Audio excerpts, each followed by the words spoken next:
Aí começar o jogo no Parc des Princes, em Paris.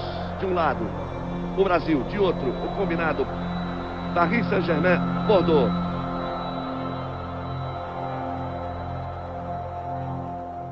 Uma semana antes dele morrer, teve o jogo Brasil-França no Parc des Princes, que ele deu o pontapé inicial, e que eu estava de repórter de campo. E foi a última vez que eu vi o Senna. E era programada uma foto que seria do Ayrton junto comigo, os dois possíveis tetras. O Brasil tetracampeão de futebol e o Ayrton Senna tetracampeão da Fórmula 1. Um tetra na Fórmula 1 era muito mais certo do que o tetra da seleção brasileira, porque Ayrton Senna, na melhor equipe do mundo, que era a Williams, era tetra garantido para nós. A gente vinha de 24 anos sem ganhar uma Copa do Mundo. Ganhamos em 70, então... E a gente fez tipo um pacto ali na hora, não, vamos ganhar, mas você também tem que ganhar o tetracampeonato. Aí a presença de Ayrton Senna não leva nenhum jeito para a coisa. Deu o pontapé inicial, vai voltar para a tribuna. Quando o Ayrton deu o pontapé inicial, ele saiu correndo, tem uma imagem dele que ele vai indo, e ele falou, ó, acelera daqui que eu acelero de lá, vamos acelerar junto. O Ayrton, quando ia correr no domingo, né, Gilmar? Parava. O Brasil inteiro parava. E eu, que não sou um fã número 1 de automobilismo, eu ficava em casa aos domingos, não saía de casa para ver o Ayrton Senna correr.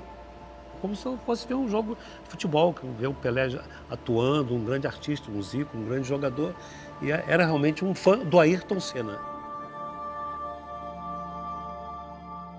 Se algum dia saiu alguma coisa minha de sentimento, sem ter sido pensada, sem nada, foi acrescentar ao nome dele a palavra Brasil. E a gente vê que não importa a região do país, o tamanho da cidade ou até a idade das pessoas, existe sempre alguém que ficou muito marcado pelo Ayrton.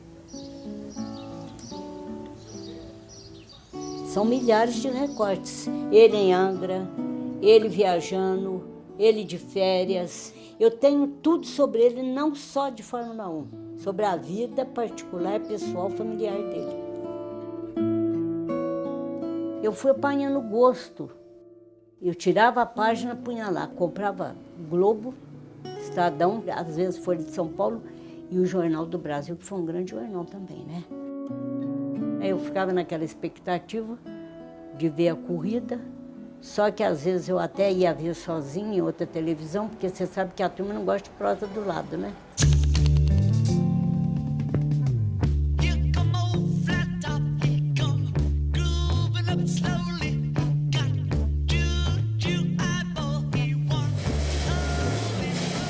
Aquele pôster, na verdade, eu só fui ter coragem de montar aquele quebra-cabeça muitos anos depois da morte dele, né? E eu coloquei lá porque é um simbolismo para mim, são as paixões.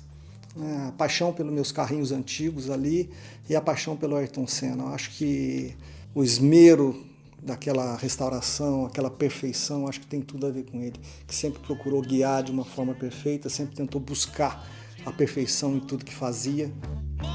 Eu tenho alguns livros, tenho miniaturas que eu procurei colecionar e retratar toda a carreira dele. Tem as Tolemas, eu tenho as Lotus, eu tenho as McLarens, né? Tem a Williams, tenho, vamos dizer, os principais carros que ele correu. Ainda estou em busca aí dos Fórmula 3, mas ainda já vai ter.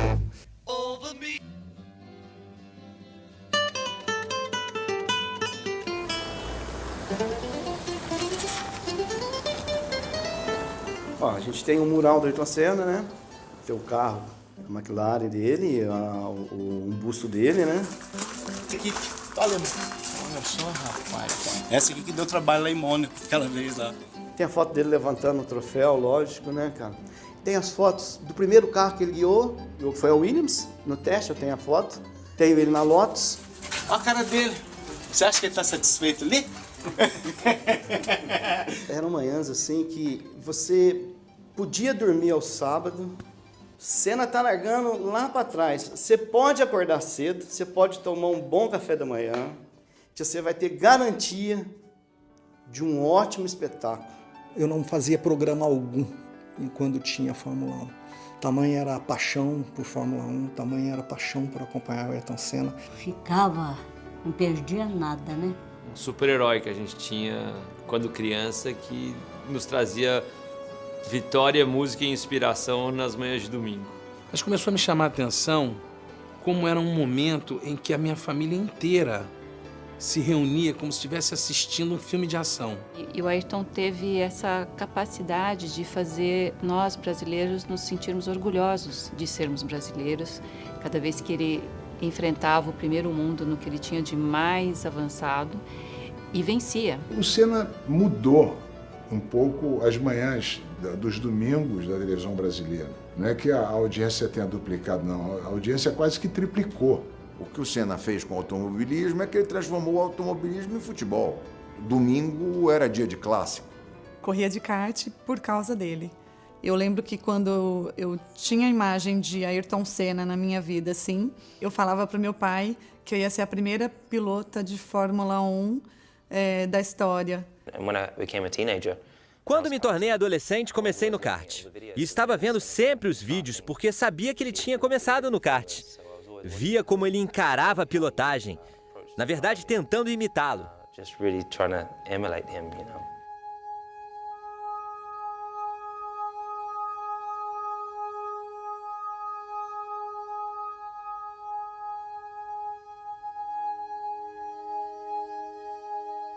Pude conhecê-lo pessoalmente, a família, o pai, a mãe, todo mundo ia acompanhar ele nas corridas e ele era um fenômeno, estava ganhando tudo naquela época.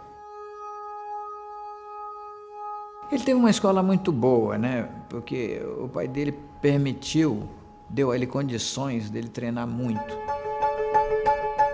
Quando o Ayrton foi pela primeira vez para o Mundial de Kart, tinha uma regra lá que cada país tinha que ter uma pintura ou uma cor especificamente. O meu pai falou, não, vamos fazer o capacete amarelo inteiro, que vai se destacar, e como estamos em pouco tempo, vamos fazer essas duas faixas como se saísse do olhar. Então fica verde, amarelo e azul.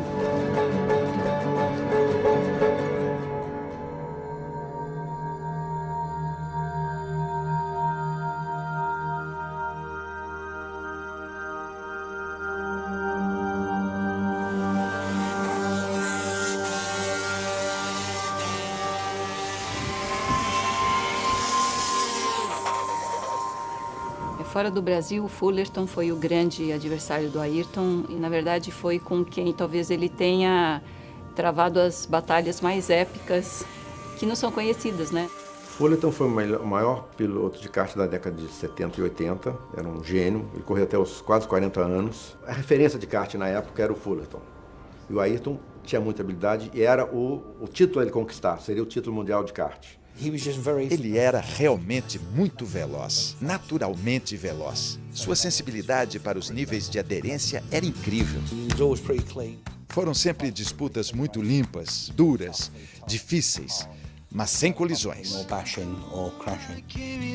Pela primeira vez, a FIC, a Federação Internacional de Kart, colocou decibelímetro nos cartões que o kart não poderia passar de 110 ou 115 decibéis.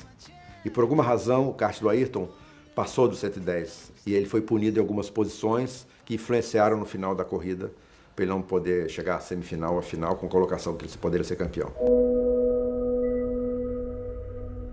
O negócio dele era correr e ganhar. E foi com o Fullerton que ele viveu isso. Se ele continuasse no kart, ele ia se tornar um piloto mais refinado. Mudaria com o passar dos anos. Eu não segui o mesmo caminho porque meu irmão mais velho morreu numa corrida de motos e minha família sofreria muito se eu corresse de carro, moto ou qualquer categoria mais perigosa do automobilismo. Então eu tinha alguns anos de experiência para usar a meu favor e foi isso que eu fiz. A razão mesmo de eu me dar bem contra ele foi experiência. Quando Ayrton pensou em ir para a Inglaterra para poder disputar um campeonato, meus pais não eram a favor disso, mas acabaram concordando como uma experiência, né, para ele. Quando ele falou que queria correr de carro, eu falei, mas você não pode, você é muito estabanado, você, né, sabe? Ali é uma coisa de precisão. Né?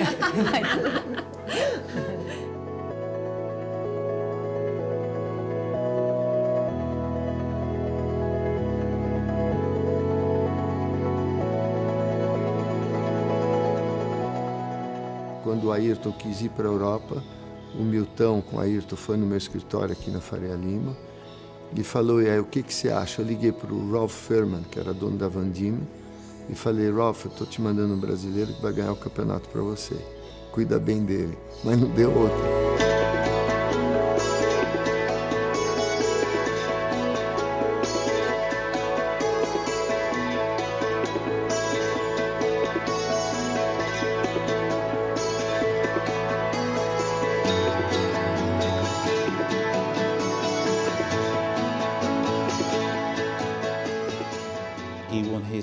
No dia da primeira vitória dele, num carro de corridas, vencendo o argentino Mancilla. Ele estava com a jovem esposa Lilian.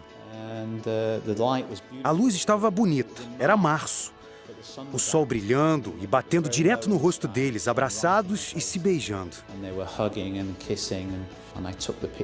Eu mostrei a foto e ele ficou muito feliz. Foi assim que eu comecei a trabalhar com ele.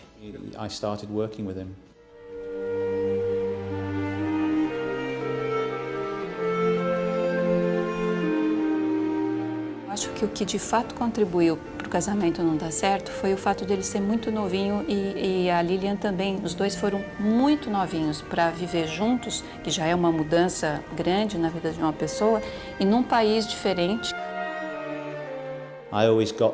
Eu sempre achei que ela não gostava da Inglaterra e também ficava muito nervosa com as corridas. Eu acho que isso foi um problema para eles.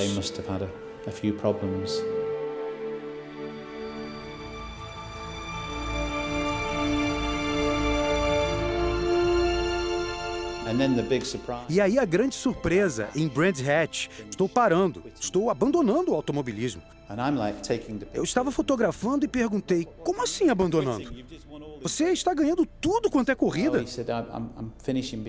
Ele disse, mesmo que eu ganhe todas as corridas, ainda assim eu não conseguiria patrocínio para continuar. Não quero que meu pai continue pagando. A família não queria mais que ele corresse. E ele parou e foi trabalhar na metalúrgica do pai. E virou um menino absolutamente triste. Voltou para os negócios da família e ele exercia tudo isso, só que sem brilho, como se fosse uma lâmpada apagada. Meus pais, vendo isso, chegaram à conclusão que era melhor deixar ele viver essa vida, que não é o que eles gostariam, mas era algo que era muito importante para o Ayrton. Eu estava em casa quando recebi um telefonema em fevereiro de 82. Estou de volta.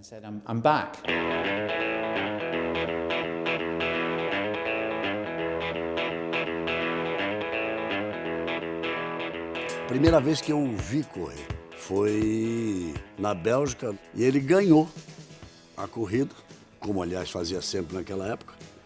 E aí se aproximou e disse assim, o senhor que é o senhor Galvão Bueno?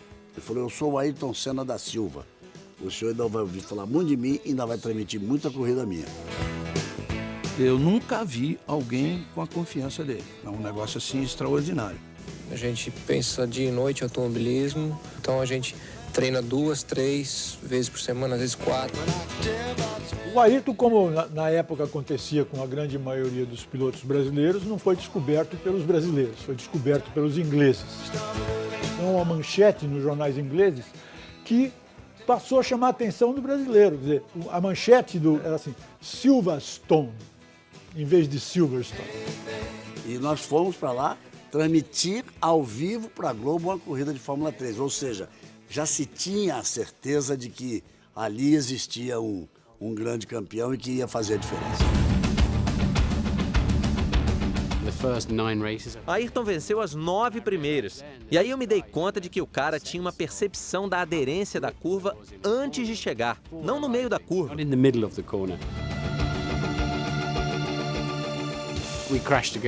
Nós batemos. Um dia o carro dele veio parar nos meus ombros. Em outro, batemos de lado em Snetterton. Por 2 vezes ele recebeu anotação de direção perigosa em sua licença de piloto. E ele ficou muito bravo. 30 anos depois, o automobilismo inglês ainda comenta aquela temporada. Se tornou algo que todo mundo gosta de lembrar.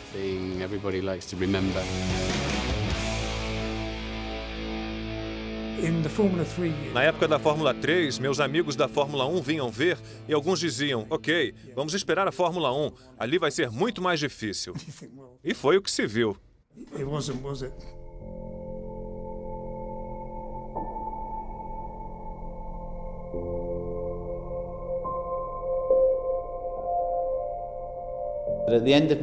No final de 1983, o Frank Williams entrou em contato com ele e ofereceu um teste em Donington.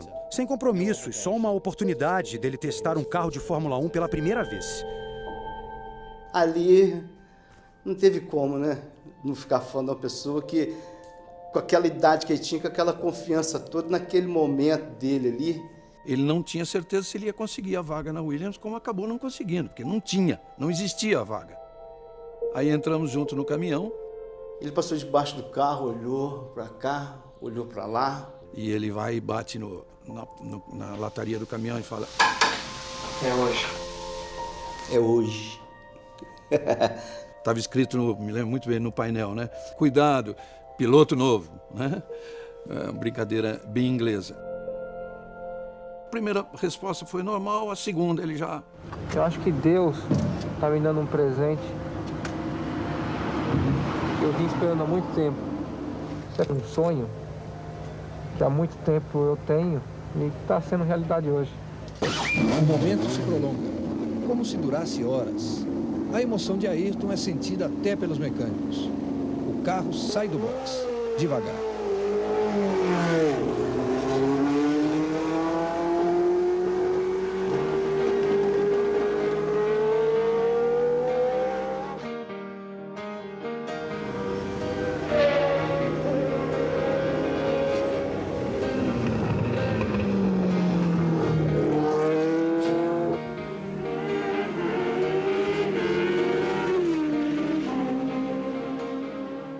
Eu fui em alguns trechos da pista e estava vendo um cara, esse cara, ele está mentindo, ele já andou de Fórmula 1 e não é a primeira vez. Assim que eu saí do boxe, eu achei uma potência enorme, mas com 2, 3 voltas eu já estava acostumando a pegar. Parece que não tem segredo nenhum. Não fechamos porque a gente devia ter contrato para 84, mas claramente Frank qualificou Ayrton como um piloto fora do comum. Seria um passo muito grande sair da Fórmula 3 e ir direto para uma grande equipe. Não seria nada fácil. Então Ayrton escolheu ir para Toleman, onde ele trabalharia com uma equipe menor. Foi uma entrada suave na Fórmula 1.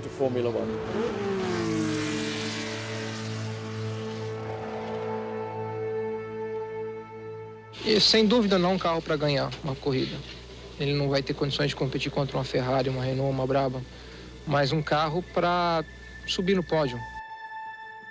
Mas acho que o boom mesmo, assim, Kaya Lame ele já tinha mostrado o início todo do que seria a carreira dele. Ele já conseguiu a façanha de marcar ponto. E é bom lembrar que... Só marcavam 6. Eram só 6 que marcavam pontos, né? A bandeirada preta e branca para Niclauda. Terminada a corrida, vai no parque fechado, para o carro e ele não saía do carro. A gente ajudou ele a sair do carro, porque ele sozinho não sairia. O braço, assim, totalmente enrijecido. Mas eu não conseguia guiar o carro, rapaz, impossível. Um peso que eu nunca senti na minha vida, pô. E foi a corrida inteira, assim, e o motor falhava ainda. Porque naquele tempo não tinha esse negócio de ficar bebendo água, a direção era dura, então a coisa era no braço. Ele não estava preparado fisicamente. Ele subestimou a duração de uma corrida, de um grande prêmio. Aí eu expliquei para ele aí, isso é inacreditável, você tem um coração assim, de passarinho, porque bate, mas não manda sangue para lugar nenhum. É por isso que você desmaia. E tem uma frase dele logo a seguir ali que me lembra muito e que marcou, passou a ser uma característica dele. Ele disse, esse brinquedo aqui é completamente diferente. Tenho que mudar minha vida e mudar o meu preparo físico. Começou a ser o ponto forte dele, porque ninguém fazia trabalho. Ele foi o precursor da preparação física, mental, emocional na Fórmula 1. Bem, amigos da Rede Globo, a partir de agora, Estamos ao vivo da cidade de Monte Carlo, no Principado de Mônaco, onde daqui a pouco será corrida a 6ª etapa do Campeonato Mundial de Pilotos de Fórmula 1 em 1984. Ele, como a Toleman, fez um estrago num grande prêmio memorável e aquilo despertou atenção. E acho que todo mundo que curtia a Fórmula 1 olhou um para a cara do outro e falou, opa, o cara é bom. Ayrton Senna está na 7ª fila. Os Carlos teve dificuldade na largada. Mansell bateu quando liderava e Prost era o líder. Prost vai recuperar a ponta. Está mandando forte demais o Mansell. O Ayrton se segurando, vai para terceiro. Ele foi muito bem em Mônaco. Foi uma corrida incrível. E imediatamente nós percebemos que o Senna era especial. Vai tentando colocar do lado de fora. Vai com muito apetite e passa por Niki Lauda. Incrivelmente rápido. Ele sabia o que estava fazendo. E daquele momento em diante, ninguém teve uma carreira tão fora do comum como ele. Dá um show em Monte Carlo, brasileiro Ayrton Senna. O tal de Jacques Ickx, um belga, viu que o Alain Prost ia perder aquela corrida. Aí resolveu dar uma ajudinha, né, ao francês e terminou a corrida. Vai ser dada a bandeirada para Prost. Ele lentamente vai parando. Então, o Ayrton passou direto. O fato de você olhar no rosto dele que ele não estava feliz naquele pódio de Mônaco com o 2º lugar na chuva mostra que ele procurava muito mais. O mais engraçado do Grande Prêmio foi depois, né? Tudo que aconteceu depois. A consequência. O fato da corrida ter se encerrado antes, ela dizia o regulamento, valeram os pontos pela metade. Se tivesse continuado a corrida 3 ou 4 voltas, já teria completado 75%, então ele somaria 9. Como ele somou 4,5, no final do campeonato, o Niki Lauda ganhou o campeonato dele, Prost, por meio ponto. Ou seja, se o Jack Ickx tivesse deixado seguir a corrida, o Ayrton teria conquistado a vitória naquela corrida. E o Prost teria feito 6 pontos. E o Prost seria pentacampeão do mundo.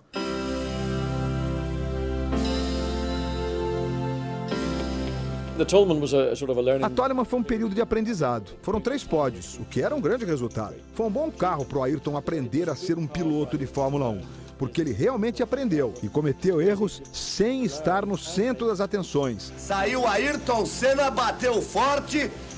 Aí você vai vendo. Vinha muito bem na prova Ayrton Senna. Eu era um fã do Prost, mas o Senna era diferente. E aí ele consegue a ultrapassagem na freada da paddock. Mostrou tudo que sabe aí Ayrton Senna. E aí teve o GP de Portugal, quando ele desafiou as McLaren. E olha o Lauda em cima do Ayrton, quer o 3º lugar. Ayrton Senna e Niki Lauda. Não estava muito claro no início, mas que tinha um sujeito fora de série, absolutamente extraordinário como piloto, como profissional. Nascia um herói. Essa imagem é bonita de se ver. O grande Lauda e, quem sabe, o futuro grande Ayrton Senna. Aí a gente pensou, isso é numa Toleman. Imagine o que ele vai fazer com a Lotus no ano que vem.